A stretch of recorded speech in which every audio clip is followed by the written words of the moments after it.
Добар ден, почитувани, стартува најновата Телмамбулант. Петочното издание го реализираме во соработка со клиничката болница Жан Митрев.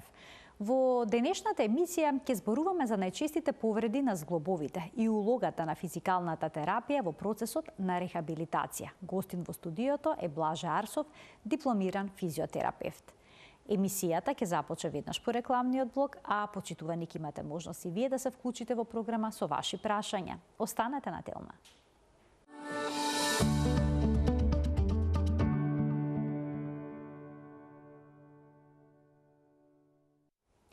За најчестите повреди на зглобовите и улогата на физикалната терапија во нивната рехабилитација ќе ни појасни денешниот гостин Блаже Арсов, дипломиран физиотерапевт во клиничката болница Жан Митрев. Добре ни дојдовте повторно во студиото на Телма и добар ден. Добар ден, добро ја најдов. Се надевам дека ќе им биде полесно ќе им ја пренесеме оваа тема на нашите гледачи. Иако ќе зборуваме за најчестите повреди на зглобовите, сепак ќе започнеме со мускулите, бидејќи сега повеќето лица се физички активни, многу од нас спортуваат, доаѓа до истегнување на некои од мускулите. За каква повреда станува збор? Тоа е добар тренд во последно време, кога веќе скоро поголемиот дел, да речеме, популацијата по некаков начин се активира и физички се пробува да одржува својата физичка кондиција преку спроведување на различни типови на вежби, рекреативно најчесто, но мора да знаеме дека без разлика на тоа што можеби лесно вежбаме или лесно трчаме, ако може така да се изразам, сепак треба да има една соодветна подготовка на секого за да може да ги заштити своите зглобови и мускули. Во секој случај, бидејќи многу лесно настануваат мускулни повреди на зглобовите, кога поединецот кој што е заинтересиран да вежба или да практикува некаков спорт, во истиот влезе без да биде подготвен или без да биде загреан, ако може да се изразам така. Дури во определени ситуации, кај некој од нив можеби е потребно да се преземат и превентивни мерки. Едната од превентивните мерки е, да кажеме, соодветно загревање пред почеток на некаков спорт, дури и рекреативно да се бават со тоа.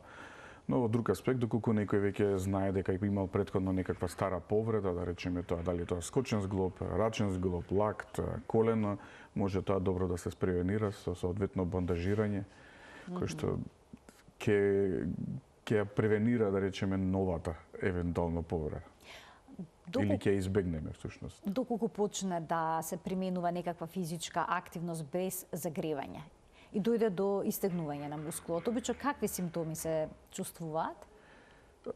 Мускулното истегнување, или да кажеме во ситуација кога стана збор за малку поголема, да речеме, повреда, може да биде руптура на мускулот, или скинење на мускулот, да се изразам. Тоа се зависи, има неколку стадиуми во типот на таквата повреда. Може да биде тоа истегнување кој што може се зафатени само 10% од мускулните фибри, значи мускулните влакна, кои што се незначителни. Тај факт е дека ќе има болка, но нема да има ограничена мобилност на тој мускул. Можеби ќе има некој си хематом, но не нешто многу изразено, сепак пациентот или тоест клиентот, да кажеме, дека може да стане да се придвижи. Исто е и со вториот стадиум, кога се некаде помеѓу 20 и 50% од мускулните фибри. Веќе третиот и четвртиот се малку потешки, кога станува збор за поголем хематом, за поголема мускулна група од мускулните влакна кои што се искинати и кои што има посилна болка. Поминува проблемот само од себе? Само од себе, можеби да кажеме, видете, кај нас во нашето општество многу работи се третираат сами од себе. Секој пат е потребно да се консултира некој специјалист во соодветната област за да може да се направи, за да се избегнат евентуално непотребни компликации. Секоја повреда остава лузна на мускулот, да кажеме, или некои адхезивни промени кои што може понатаму да влијаат во процесот на нормалното функционирање, не за спортувањето, да кажеме, и за нормалното функционирање, кои што може да направат тоа некакви да бидат ограничувачки фактор.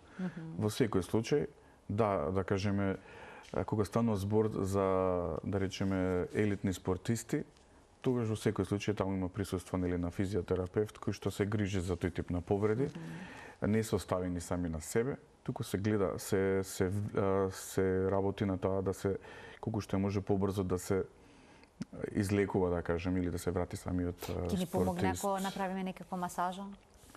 Па би помогнало предходно ако се направи загревање на мускулот, но после веќе добиената повреда може да кажем дека има соодветен протокол, може би да се стави, да кажеме, да се направи мирување, да се постави компресивна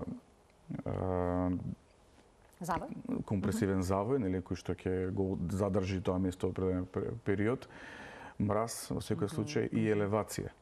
Во оваква ситуација масажа не би вршила работа, да кажеме, во првите 2 или 3 стадиуми од типот на повреди, на мускулните повреди. Во секој случај би се третирале со сосема нешто друго. Сега во светот има познати неколку протоколи на таков тип на прва помош, ако може да се изразам. Јас најчесто тоа го коментирам како прва физиотерапевска помош, бидејќи најчесто физиотерапевтите се први присутни на терен, кои што најчесто помагаат, дали тоа се најчесто на елитните спортисти и спортистите, да кажем, во сите клубови. И тоа е предноста на клубовите кои што имаат физиотерапевти, така всушност нивните спортисти се под континуиран надзор и секоја повреда без разлика од нивниот стадиум или типот на повредата, колку и да е голема, секој пат во првиот момент кога имаат физиотерапевт знаат како тоа да го искоригираат или да го средат или да го санираат, да кажем. И да одлучат дали воопшто да продолжи, евентуално да се надпреварува во тој момент. Така да протоколите се менува во последните неколку години. Стандардниот протокол кој што сите го знаате е RICE, нели Rest, Ice, Compression and Elevation, елевација, тоа се нели она што ги напоменав сите нели претходно. Одмор, мраз, компресија и елевација, елевација на подигнатат екстремитет. Е стандардниот протокол кој што можеби повеќето од нас го чуле и го учеле, да кажеме сега, како сите физиотерапевти, ортопеди и така натаму. Но во последните неколку години тоа се менуваше, имаше различни протоколи во кои што се вклучуваше дополнителна мобилизација во определен период, мобилизирање или надоптоварување на определен мускул кој што е засегнат во завис од стадиумот на мускулната повреда. Така да тие протоколи се менува, но на крај можеме да заклучиме всушност дека сепак ова се доперните точки во сите тие други протоколи кои што се создадоа во текот на годините како еден вид истражување за најдобар третман на ваков тип повреди. Ајде да проговориме за скучниот зглоб кој што често трпи повреди, како кај спортистите, така и во секојдневниот живот. Понекогаш знаеме да го свиткаме стапалото навнатре или пак на надвор.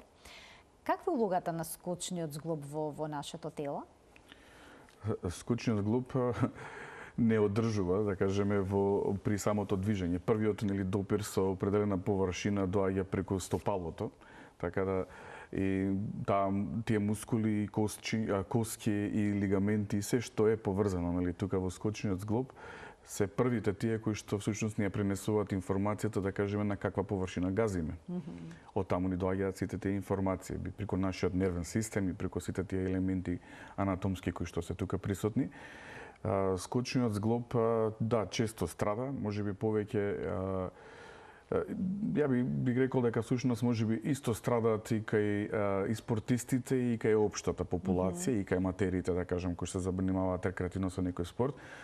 Со тоа што едните страдаат заради тоа што имаат нагло забрзување при определено извршување, при некое движење во спортот и нагло застанување, па тогаш може да направат истегнување или исчашување на зглужот, можеби популарно кај нас во нашиот јазик. Додека кај другата популација, аматерите или општата популација кои што прават, да речеме, некакво исчашување на самиот зглоб, тоа е заради тоа што всушност нивните зглоби па не се соодветно подготвени.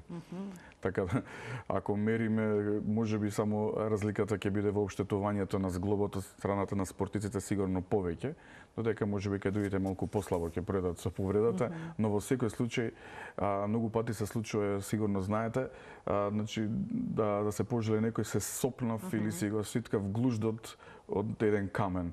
Така, тоа можеби на спортист нема да му се случи, нели, заради тоа што може подготвени работи, зависи на различен терен, но на од општата популација, од општата популација може и при мало невнимание да го исчаши глуждот, значи да направи истегнување на лигаментите и тогаш настануваат определени повреди во зависност од дали ќе биде надворешно или ќе биде медијално, да кажеме, исчашувањето, тогаш се прави различна повреда на, еве на пример, може да видат гледачите, различна повреда на самите лигаменти кои што го држат тој глужд. И сега веќе кога зборуваме за глуждот и за неговото исчашување или пак шинување, кој што некогаш и тој термин се користи. Да. Каква улога имаат чевлите, што ги носи современиот човек? Некогаш се длабоки, допираат до глуждот. Жените носат високи подпетици. Може лесно некогаш да се привитка ногата. Па веројатно, односно стапалото. Поголема веројатноста значи кај жените кои што се на високи подпетици, поготово повисоките, да кажам, подпетици некаде можеби околу 5 сантима, тие се веќе ризични. Не само што може да си направат проблем од аспект да направат вакво шинување, да кажеме, на самиот глужд, туку всушност се менува и целата статика на самото тело, на самата поставеност на коските, зглобовите, лигаменти, менискуси, се што е тоа. Значи тоа освен од моментот кога, нели, да кажеме, ќе се направи директна повреда на глуждот, тоа не значи дека нема да се оштетат и некои други, бидејќи не е исто да се движите можеби 2 часа на висока подпетица од 5 до 7 сантиметри, нели? И повисоки нели имат. И да стоите исто така на таков тип на обувки и да одите во нормална, да кажеме, или стандардна обувка, која што можеби нема никаква подпетица, со висока, да речеме, високи кои што се опфатен, кај што е опфатен глуждот или пола од глуждот опфатен, тогаш сигурно стабилноста е поголема.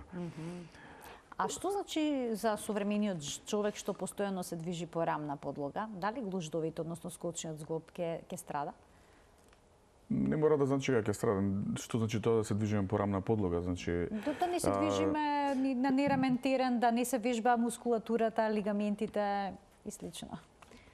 Одењето по, да кажеме, тврда подлога, секако дека тоа влие, да кажеме, на самата и коскена структура, влијаат на самите лигаменти, на мускулите.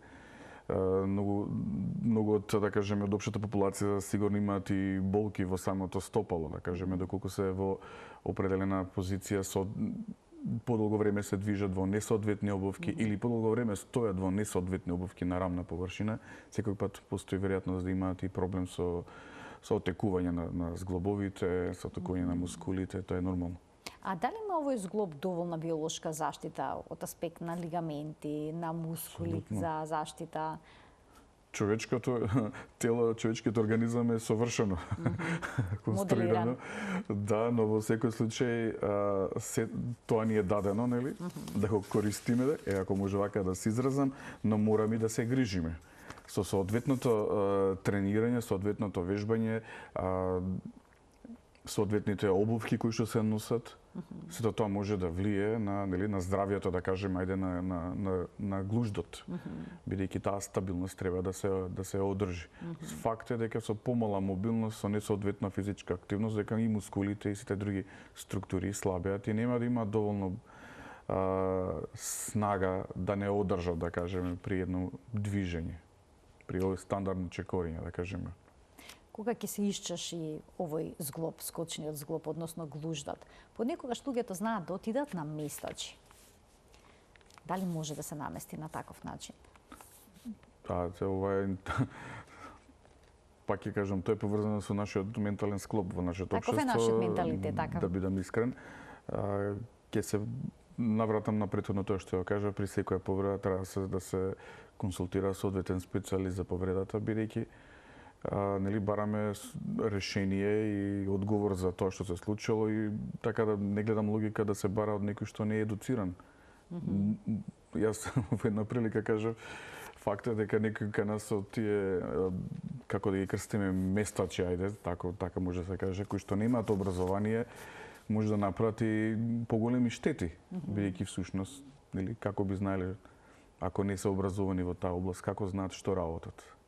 Нестрекно, значи, може да заврши тоа месење на глужд и да се направат дополнителни професии кои што се грижат за здравјето на коските, на зглобовите, на мускулите, мислам дека во 21 век е несоодветно да се разговара дека треба да се уште да одиме кај местачи или не знам како се вика други. Понекогаш кога повредата е мала, ја занемаруваме. Чекаме да видиме дали ќе помине. Но дали е тоа опасно кога станува збор за глуждат? Дали најмалата повреда треба сериозно да се свати со оглед на тоа дека треба да се направи контрола. Треба да се направи контрола или консултација со реков еве на пример со ортопед да се види дали таа повреда е оставила некаква лузна, дали таа повреда може да биде причина за наредна поголема повреда, заради тоа што несанираните повреди кои што еве ги оставаме сами на себе без никаква информација, да, можеби како да кажам, ќе отидете на ортопедски преглед и ќе ви кажат ништо не вие. Да, тоа е добра информација. Океј, нели така треба и да биде всушност, нели дај Боже да е така. Дај Боже да е така. Тоа не значи дека залудно сте биле на преглед, туку само се потврдува состојбата каква е во моментов. Но ако отидете на преглед и видите дека всушност вашата повреда не е доволно санирана, така и кој што може да биде причина за понатаму за следна друга потешка повреда, тогаш тоа е оправдувањето дека треба да се нестабилноста на зглобот доколку има некаква повреда ќе еден од лигаментите да кажеме кој што го држи, да кажеме еве сега има една добра фотографија, еве гледате да речеме некој си може парцијално накинување на лигаментот кој што е од стопалото. И ако таа повреда си оставите сами на себе, тоа не значи дека да тоа може ќе заздрави, но ќе се остават некакви лузни, може да биде или пак може нема да заздрави комплетно, ќе си продолжите да си функционирате како ништо не ми е, нели? Стандардна изрека кај нас во Македонија, без соодветно бандажирање, без соодветни да речеме стегачи кои што може да го задржат стопалото, може би веднаш ќе почнете, а не треба да се движите, може треба да го одморите тоа стопало, да му дадете периодот на фазите на опоравување да си функционираат нормално и тогаш настанува може поголема повреда, тоа е да кажам стандардно кај нас во Македонија, бидејќи не консултираме соодветни специјалисти, туку консултираме, како што рековте во претходното прашање, местачи на зглобови или нешто слично. А дали повредениот скочен зглоб секогаш ќе има оток? Ќе пројави ли некакво отекување, промена во визуелниот изглед? Некој повеќе, некој помалку, секој пат во секој случај. И дали во тие моменти може да се прави физикална терапија додека зглобот има оток?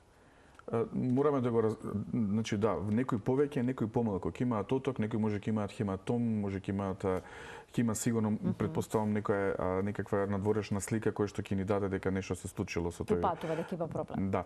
Но од друга страна најбитната работа која што мора да се запамти, физикалната терапија не се само примената на терапевтските електроагенси. Физикалната терапија овде збориме за бандажирање, за поставување на ортоза, поставување на кинезиотейпинг, поставување на криотерапија. Сето тоа ви го дава некој кој што е образован, ви дава информација што треба да правите, така?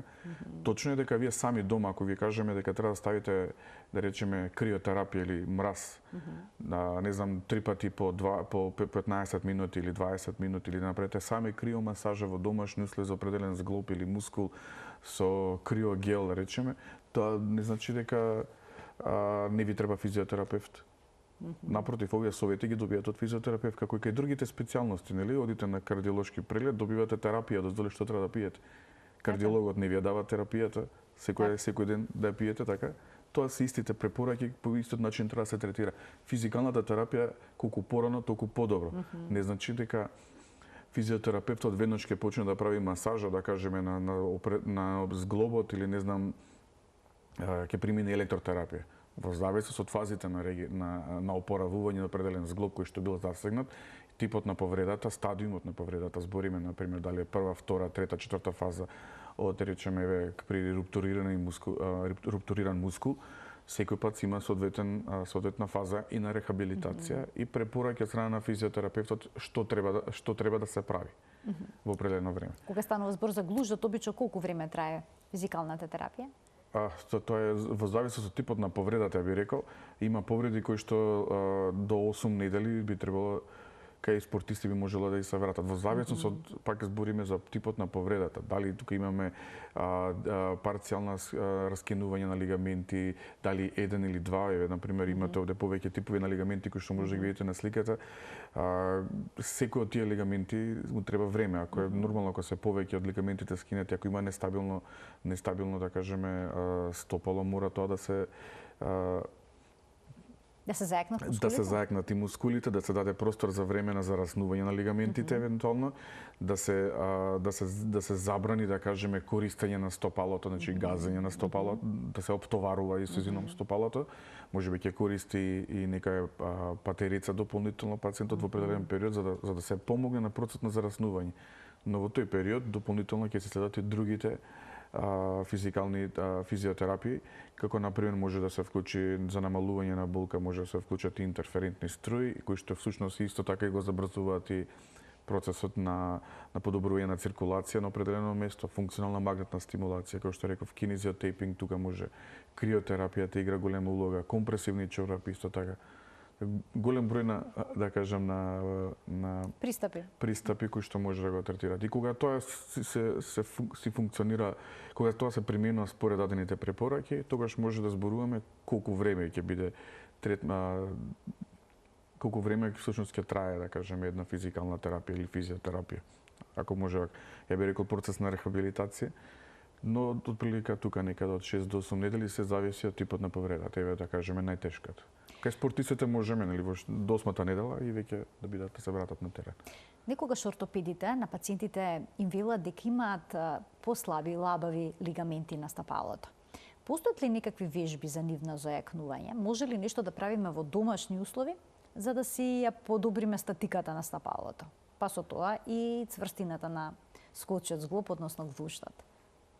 За тоа може да биде некоја се генетска предрасположеност, да кажеме, кај што има таков тип на состојба.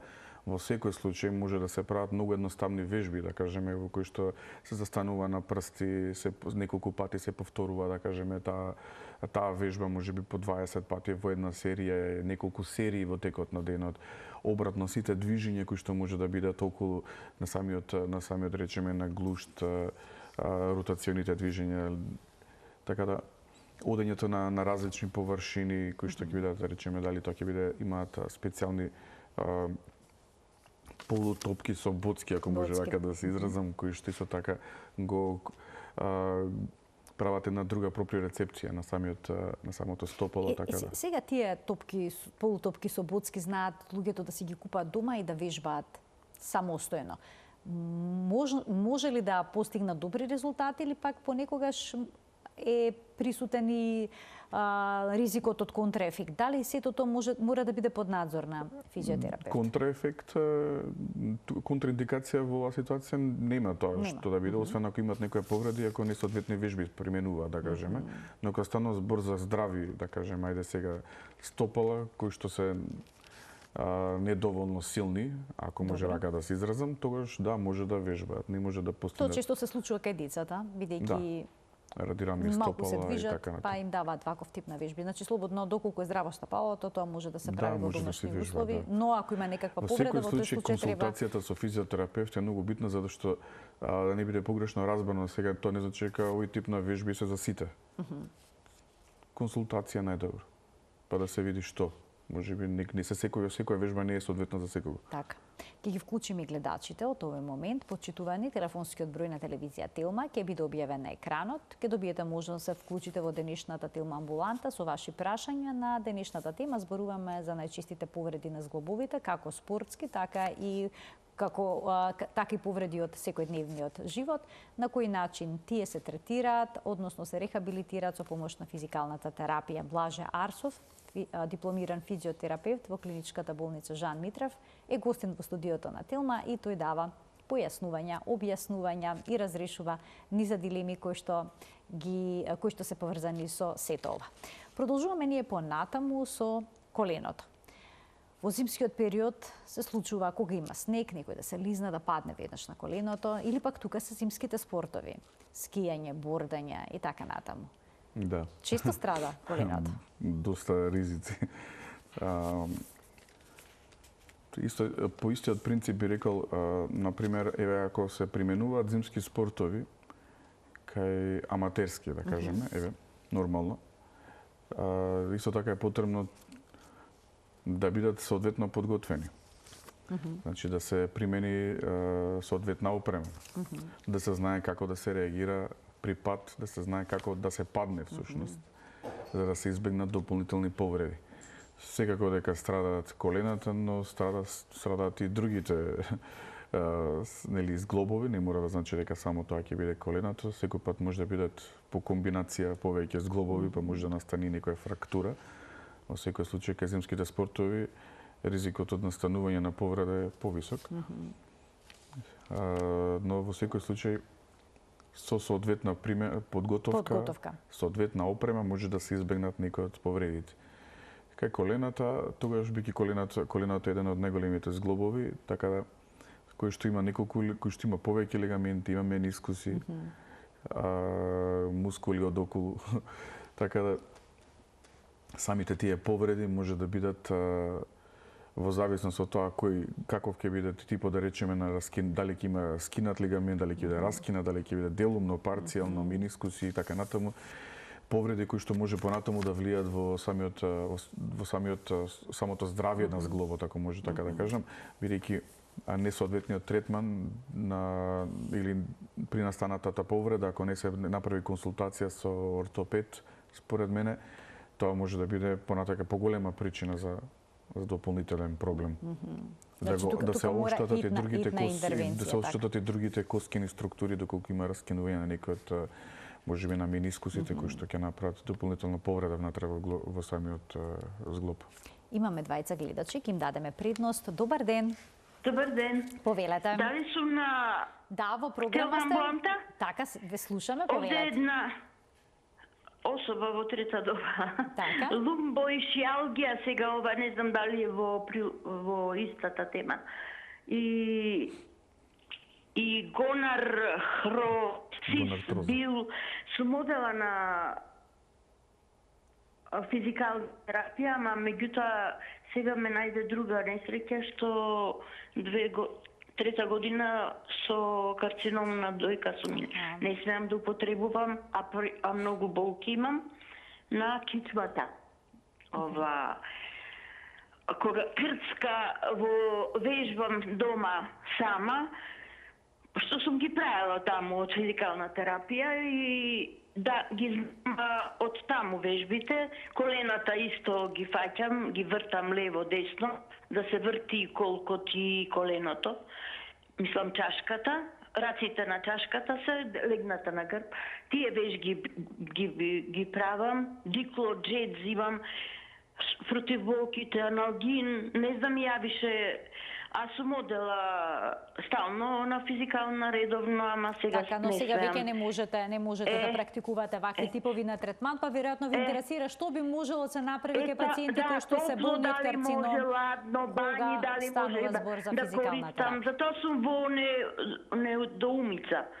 Така, ви благодарам за вклучувањето во програма и ова исто така често прашање. Што може да се направи кај овие пациенти? Вака ќе одговорам, значи има нови протоколи во физикалната терапија. Може би треба да се разгледат и другите варијанти. Не сум 100% сигурен дека има контраиндикација во примената на некои од електростимулативните терапии кај ваков тип на пациенти, без разлика тоа што стана збор за канцер на дојка беше, бидејќи ќе се третира сосема друга регија, лумбоишиалгија. Дури мислам дека и пациенти кои што се со канцер, во третманот на болка се применуваат електростимулативни терапии како што е и TENS, и тоа може лесно да се провери, да изгуглат по интернет додека трае емисија, ќе видат. Но тоа е сушност најверојатно став на некои од докторите, за кои што јас не можам да коментирам понатаму. Има разни студии кога ќе Да, може да се провери, многу е лесно да се провери, да се види сушност. Некои велат никако и тоа неколку години, 7 до 8 години по откривањето на карциномот. На други места се наоѓаат поинакви информации. Еве ќе се воздржам од коментар, кажав доволно мислам врска со ова. Во контекст на вежбите, да, континуирано колку што е можно. Сега не ја познавам госпоѓата, немам видено нели каква е незината состојба. таму немате контраиндикација, таму треба само да вежба соодветно и според мене треба да се најде физиотерапевт и да се направи соодветен план за вежбање за да може да ја помогне да ја намали болката и да зголеми мобилноста. Со вежбањето ќе се намали болката и ќе се зголеми мобилноста? Да, па сега со подобрување на состојбата, сега јас не знам точно каква е, како изгледа во моментов и колку е она мобилна, но со соодветен план може да се третира нешто. Ајде да вклучиме уште еден гледач. Добар ден. Добар ден за следниот гледач во денешната Телма амбуланта. Дали го... Да, ве слушаме во програма сте, повелете. Ве слушаме, јас само ќе ве замолам разговорот да го следите преку слушалката. Да, вие сте во програма, го очекуваме вашето прашање. Повелете. Само мислам дека разговорот го следите преку вашиот телевизор, а не ја користите слушалката. Еве ви уште една можност да се вклучите. Добар ден. Не може да се... Во програма сте, повелете. Сак се да прашам јас дека за имам повреда пред 3-4 години. Добра. И на петата и сега кога добијам малку оптеретење, па ме заболе, па ми тече ногата.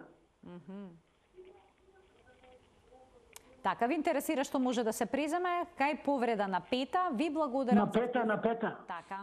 Ви благодарам за вклучувањето во програма. Што може да биде повредено кај петата? Може да биде имаме плантарна фасција.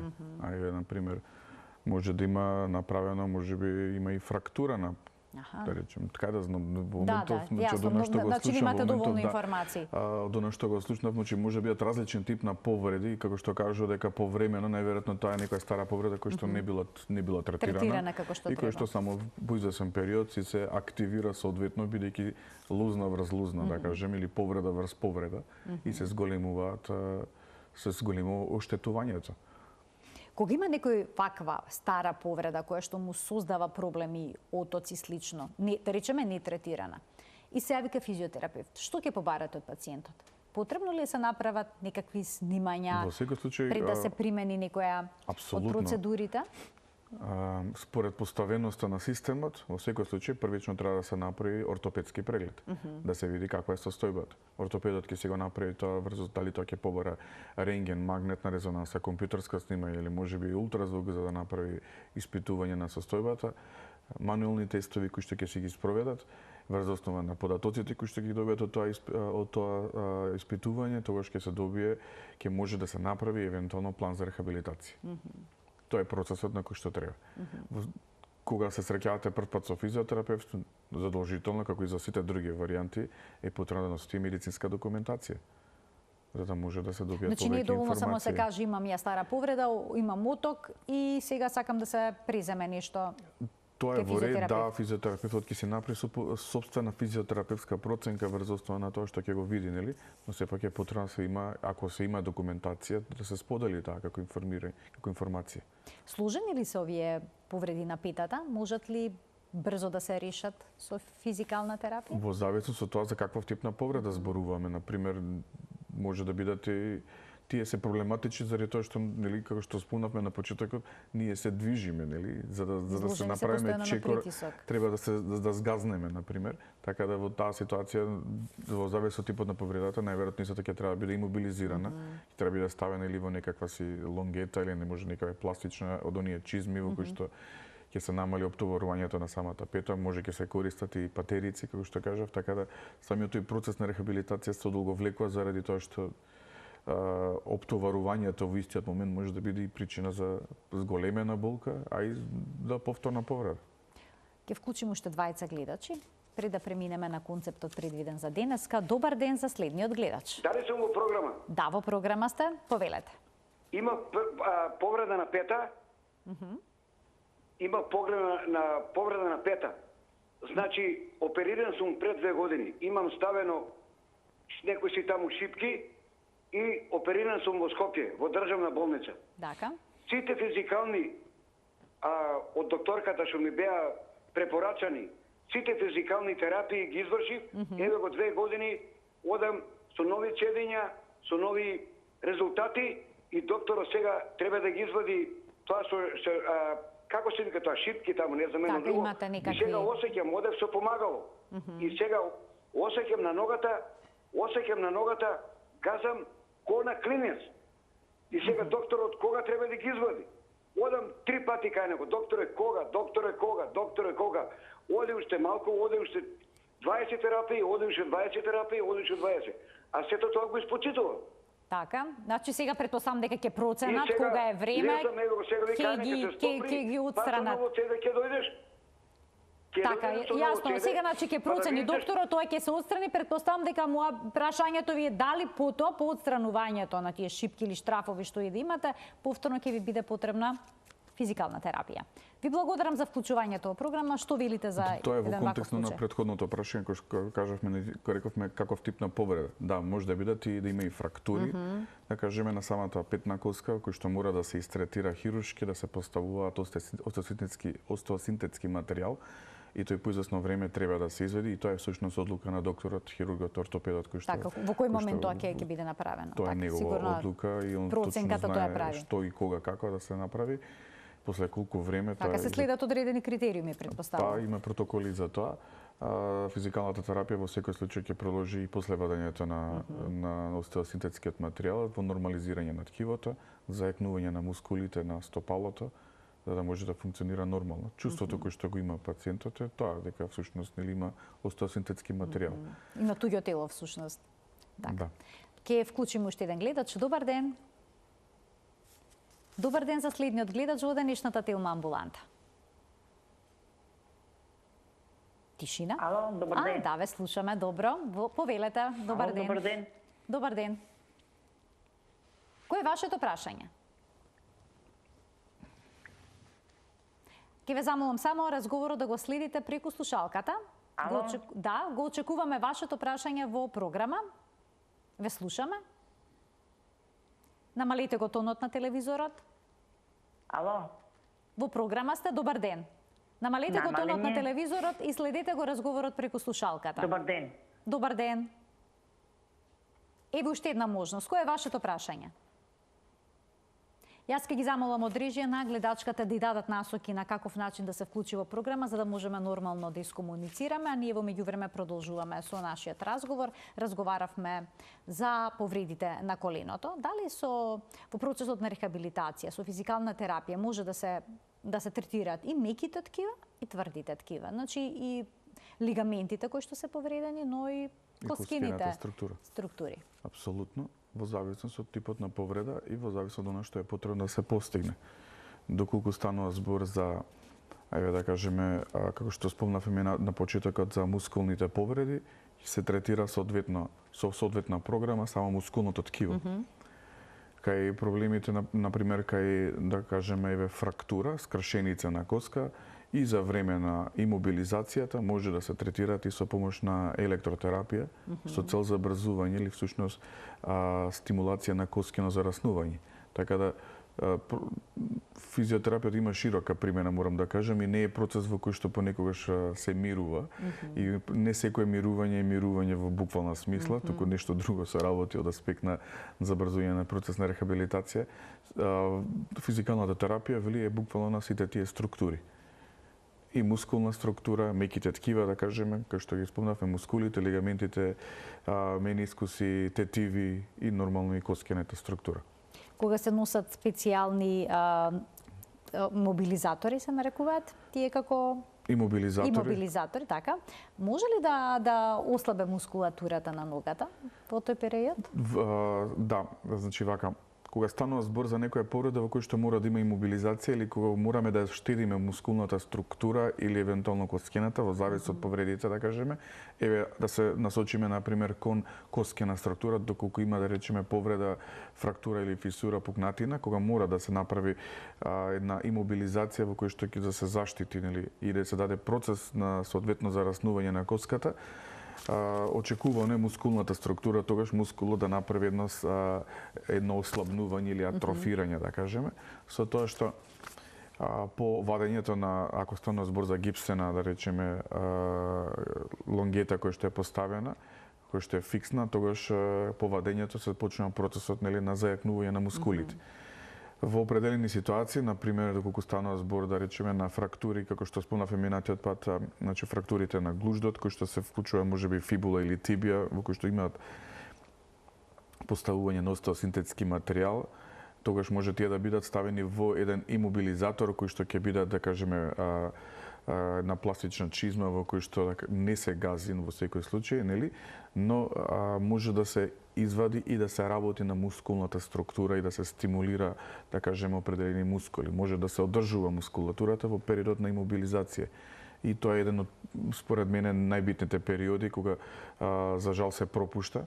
Нели, пациентот е оставен во гипсена лонгета и самиот ортопед му кажува дека дојдете за контрола на 3 или 4 недели. Тоа не значи дека тој не треба ништо да прави. Тоа треба да се консултира со физиотерапевти да му даде соодветна насока што кој мускул и како да го активира и колку да вежба или евентуално електростимулативно тој мускул да се одржува. Дори некогаш работиме и на подалечна мускулна група, бидејќи знаеме дека во процесот на одење со патерици, тој мускул треба да биде активен за да може пациентот да се самообслужува, да кажеме, во домашни услови. Така да треба само да има соодветен план за рехабилитација и добра идеја и цел што сакаме да постигнеме и колку сакаме да го забрзаме процесот. Тогаш можеме да разговараме за која повреда колку брзо ќе се истретира. Се додека пациентот е во мирување, да кажеме, ако нема соодветен план за рехабилитација и само чека да се извади гипсот, да кажеме, во таква варијанта, тогаш процесот ќе трае сигурно подолго, зашто тој пациент всушност не е физички активен како што бил претходно. Мускулатурата околна секако дека ќе слабе, не само на засегнатиот екстремитет, тоа може да се случи на другиот, бидејќи другиот всушност освен тоа може да биде и дури дополнително оптоварен па да прави и дополнителни повреди. При фрактура, да речеме, на лев екстремитет, нормално дека ќе имаме оптоварување на десниот екстремитет, бидејќи целата тежина ќе оди таму и на патериците. Така. Сега, дали знаеме дека во зимските спортови може да настрадат разни зглобови, дури зглобовите на палецот, рамото и слично. Можат ли сите зглобови да бидат опатени со физикална терапија во процесот на рехабилитација? Сите зглобови може да бидат опатени, да, тоа е во секој случај. Може би само разликата е во тоа што определени зглобови е малку потешко да се мобилизираат заради дневните потреби, да кажам. Многу е тешко, например, во случај дислокација на зглоб или повреден зглоб на прстите, да кажеме.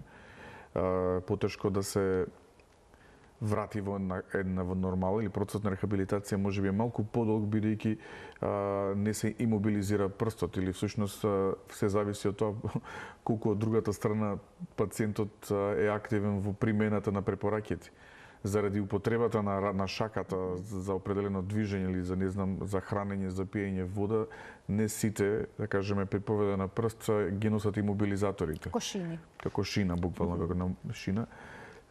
Или пак доколку станува за спортист кој што се уште е активен во тренингот, тогаш тој процес е продолжителен. Значи, секој, да кажеме, секој допир со топката на прст кој што е повреден, значи зглоб на прст, речем, кој што е повреден, таа повреда само се дополнува, да кажеме, не е во мирување. Така да препораките за мирување треба да бидат соодветни, да се избалансира. Знам дека на спортистите најчесто им се брза, нели? Идејата е колку што е можно повеќе и побрзо да се вратат на терен и можеби некогаш некои повреди од типот повредите на прст не се сваќаат многу сериозно, бидејќи нели можам да стојам, можам да одам, можам да се движам и да тренирам редовно, дана на крај кога ќе треба да шутне со топка, ако стана збор за ракомет или за кошарка, не е баш така едноставно. На крајот криштата треба да се прими топката или треба да се исфрли со повреден прст, тоа е малку проблематично. Дали спортистите кои што имале ваква некоја спортска повреда треба да бидат повнимателни во иднина со тој дел од телото? Тоа во секој случај, јас би рекол, можеби спортистите само треба да бидат свесни дека не секоја повреда се третира брзо. И за секоја повреда се има соодветен протокол на третман и не постои побрзо третирање. Може само да биде побавно таму каде што не е соодветно истретирана или каде што не се прави соодветен план за рехабилитација или повреда која што се се остава, да кажеме така, ништо не ми е, па си продолжуваат, нели, да си функционираат. Секоја повреда, рековме, остава лузна, дали тоа ќе биде на мускулното ткиво, дали ќе биде тоа на лигаменти, на тетиви, треба да биде соодветно истретирана, да се направи соодветен план за рехабилитација и треба да разбера дека ако се договориме за мирување, треба да се мирува. Тоа е можеби најбрзиот пат, па некогаш. А може ли да се претера со физикална терапија, да се применат премногу пристапи, па и тука да се направи некоја дополнителна белја? Несоодветен физиотерапевски третман може да биде погрешно третирање, да кажеме, на прекомерно, не гледам со што, но тоа сепак се дозира. Да речеме да се искомбинираат 5 или 6 постапки во еден третман. По принцип си има за, да кажеме, за определена повреда, да, не знам, третман на тетива или третман на скинати лигаменти или не знам, во постоперативна рехабилитација се знае бројот на третмани кои што може да се применат. Дали тоа ќе бидат најчесто бројката во зависност од типот на терапија. Ако зборуваме, да речеме, за функционална магнетна стимулација, бројот на третмани ќе се движи некаде помеѓу 10 и 16 третмани по протокол. Доколку станува збор за можеби од стандардните електростимулативни терапии како што се интерферентни, можеби тенс, терапевски ултразвук, тогаш бројот може да биде и до 20 третмани, но тоа се протоколи, буквално стандарди, толку се препишуваат, не може да се претера, освен ако се, да кажеме, несериозни сега професионалци. Ако може така да се изразам. За секоја терапија си има соодветен број на третмани кои што треба да се спроведат за да го дадат резултатот. Понекогаш во дел од третманите може да се случи всушност предвидениот број по протокол да не биде спроведен, но пациентот да добие соодветен резултат. Тоа се случува, да кажеме, кај определени. И во тој случај се прекинува. Во тој случај би требало да се продолжи сепак, значи тоа е добар знак дека се зарасна, но сепак треба да се заврши. Тогаш знаеме дека сме го комплетирале, да сме направиле максимум од она што е потребно. Нема како по друг начин да очекуваме да бидеме комплетно здрави или санирана повреда, ако всушност нема, да кажеме, не е спроведена комплетно терапијата. А што ако пациентот не почувствува ефект од физикална терапија? Можеме да слушнеме пациенти како велат дека ги поминале сите третмани и немаат никакво подобрување, понатаму чувствуваат болка и понатаму си го имаат стариот проблем? Треба да се направи, можеби, да се види, да се побара второ мислење, да се процени уште еднаш состојбата, да се види дали станува збор за можеби има некоја дополнителна друга повреда, некоја друга дополнителна диагноза која што во моментов не знам, да кажеме, не сме насочени кон нејзе, па можеби таа дополнително го усложнува процесот на решавање на повредата. Многу ретко, искрено да кажам, во моја пракса, јас сум од 2004 физиотерапевт, не сме имале таква ситуација во која што пациентот не почувствувал ништо од терапијата. Можеби, јас многу пати напоменувам дека многу е важно она што ќе се даде како препорака да се испочитува, бидејќи јас и моите пациенти сме партнери во решање на неговиот проблем, за кој што дошол кај мене, да кажеме. Не може пациент кој што му е дадена препорака, да речеме, да направи редукција на телесна тежина, заради тоа што има проблем, нели, со зглобовите, тој да си остане на истата тежина, да кажеме, од 100 килограми и да очекува чудо со терапијата. очекува чуда, да. Тоа се некои од препораките, значи здравиот режим на функционирање, тоа сето треба да оди како еден вид препорака и мора да има едно поставено партнерство од другата страна со кој што ќе се коригираме едни со други, но во контекст да се реши проблемот. Не можеме да очекуваме решение кога само едниот во ситуација од двајцата, да кажеме, е активен, а другиот само пасивен примач на терапија. Тоа е несоодветен начин на лекување на било каков тип на повреда. Факт е дека кај нас во Македонија можеби пациентите повеќе се заинтересирани да легнат на кревет, да добијат масажа и во моментот кога ќе се побара да се спроведат активни или пасивни вежби или нешто се препорачува за во домашни услови, тогаш тоа останува како Дани не слушнали. Ако може така да се изразам. Тој дел не им се слуша. Да. Тој И дел.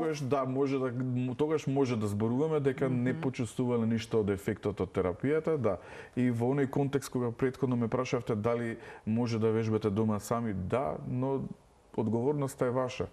Секој пат кога сте под надзор на физиотерапевт, тогаш ја делите одговорноста, но тогаш има еден друг момент психолошки, вие всушност мојот авторитет не ви дозволува вие нели да да го избегнете вежбањето.